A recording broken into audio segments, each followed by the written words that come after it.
ஸ்ரீ கங்கா மகாத்மியம் ஸ்ரீ சத்குரு கூறினார், இது பகவான் ஸ்ரீ மகாவிஷ்ணுவின் முப்பெரும் வீரத்தின் கால் நகங்களிலிருந்து ஸ்ரீ விஷ்ணுவின் பாதமான கங்காதேவி பிரம்ம கமண்டலத்திலிருந்து பிறந்தாள். பிரம்மலோகத்திலிருந்து துருவ மண்டலத்திற்கு கங்கை பாய்ந்தது. பக்தர்களில் சிறந்த துருவன் தினமும் அதில் நீராடுவான். 7 முனிவர்களும் அந்த நதியில் தொடர்ந்து நீராடுகிறார்கள். சந்திரனின் கோலத்தை அடைந்த அவள் சொர்க்கத்திற்கு சென்றாள். அப்போது பகீரத மன்னன் தன் முன்னோர்களை தூய்மைப்படுத்த சென்றான். துறவு மற்றும் உறுதியான சபதம் செய்த அவர் கங்கா தேவியை பூமிக்கு கொணர்ந்தார். அவள் அவனுடைய துறவரத்தில் திருப்தி அடைந்து பகவான் ஸ்ரீ மகாவிஷ்ணுவை தொட விரும்பினாள். அதிவேகமாக அவள் சிவபெருமானின் தலையில் விழுந்தாள். பின்னர் சிவபெருமான் கங்கையை சுமேருவின் உச்சியில் விடுவித்தார். அன்னை சீதையை சலகநந்தா என்றும் சசுபத்ரா என்றும் அழைப்பர். அந்த 6 உலக நலனுக்காக 4 திசைகளிலும் ஓடியது.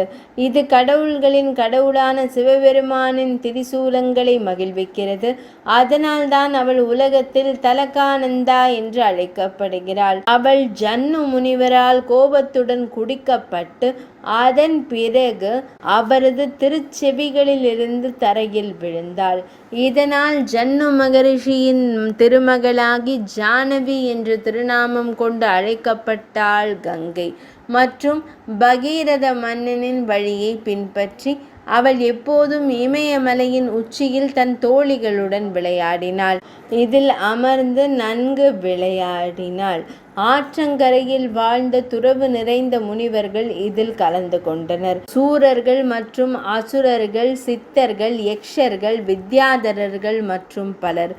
இது வாத்துகள், அன்னங்கள், மீன் மற்றும் ஆமைகளால் நிரம்பி வழிகிறது. ஆயிரக்கணக்கான இதழ்கள் மற்றும் நீல தாமரை மலர்களால் அலங்கரிக்கப்பட்டிருக்கிறது. இது நகைகளால் ஆன படிக்கட்டுகளால் சூழப்பட்டது மற்றும் ஆலயங்களால் அலங்கரிக்கப்பட்டது. அவள் விளையாட்டாக மலை உச்சிகளில் ஏறி இறங்கினாள். கீழே விழுந்து கடலுக்கு சென்று மீண்டும் மீண்டும் விளையாடுகிறாள்.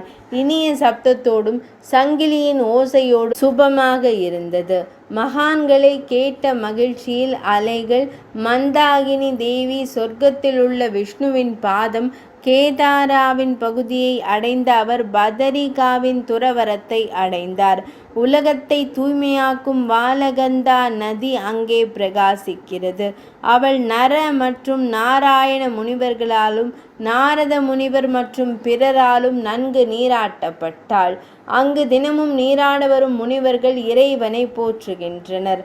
நர நாராயணரின் ஆஸ்தானத்தில் ஸ்ரீ மகாவிஷ்ணுவின் அடிவாரத்தில் கங்கா தேவி ஸ்ரீ விஷ்ணுவின் பாதத்திலிருந்து கங்கை 3 திசைகளிலும் பாய்கிறது. தர்மத்ரபா மற்றும் ஜானவி என் பாவத்தை நீக்கிவிடு. இவ்வாறு பிரார்த்தனை செய்து துறவிகள் நீராடுகிறார்கள். அவர்கள் எப்போதும் நாராயண நாமத்தை மட்டுமே உச்சரிப்பதில் அர்ப்பணிப்புடன் இருந்தனர். 100கணக்கான யோஜனைகள் கூட கங்கை கங்கை என்ற நாமத்தை ஜபிப்பவர். அவர் எல்லா பாவங்களிலிருந்தும் விடுபட்டு ஸ்ரீ மகாவிஷ்ணுவின் லோகத்தை அடைகிறார். முன்னோர்கள் எப்போதும் கங்கைக்கு பிரசாதம் வழங்குவதன் மூலம் திருப்தி அடைகிறார்கள். அவர்கள் சந்தேகத்திற்கிடமின்றி ஸ்ரீ மகாவிஷ்ணுவின் உலகத்தை உடனடியாக அடைகிறார்கள். ஒரு துளசி இலை அல்லது கங்கையில் ஒரு துண்டு. தன் பக்தர்களிடம் அன்பாக இருப்பவன் தன்னை தன் பக்தர்களுக்கு விற்கிறான். கங்கை, கீதை, காயத்ரி மற்றும் கோபியர்களின் கோவிந்தன் சந்தன பசையும் வழங்கப்படுகின்றன. கோவிந்த சங்கீர்த்தனத்தில் 5 ககாரங்களும் அரிதாகவே காணப்படுகின்றன. ஸ்ரீ மகாவிஷ்ணுவின் பாதத்திலிருந்து பாயும் கங்கையை வணங்காதவர்கள் யார்? பகீரதன் மன்னன் முயற்சியினால் பாவங்களை அழிப்பவனை அடைந்தாள். கங்கையின் மஞ்சள் தானியம் அசுத்தங்களை உடனடியாக அளிக்கிறது. அறிவை வழங்குபவர் முயற்சியின்றி ஸ்ரீவைகுந்தத்தை அருள்கிறார். எனவே பெரிய துறவிகள் எப்போதும் பத்ரிகாசிரமத்தில் இருக்க வேண்டும். அவர்கள் கங்கையில் நீராட அர்ப்பணிக்கப்பட்ட ஸ்ரீ மகாவிஷ்ணுவை மட்டுமே வணங்குகிறார்கள். ஸ்ரீ மகாவிஷ்ணுவின் பாதங்களின் மகத்துவம் நிச்சயமாக வார்த்தைகளுக்கு அப்பாற்பட்டது. பிரபஞ்சத்தின் அதிபதியான ஸ்ரீ மகாவிஷ்ணுவிற்கும் அவருடைய திருமகள்களுக்கும் இதே நிலைதான். கங்கா தேவி தன்னில் நீராடும் அனைத்து பக்தர்களின் பாபங்களை நீக்கி நல்வாழ்வு தந்தருள்கிறாள். கங்கா மகாத்மியம் இனிதே நிறைவடைந்தது.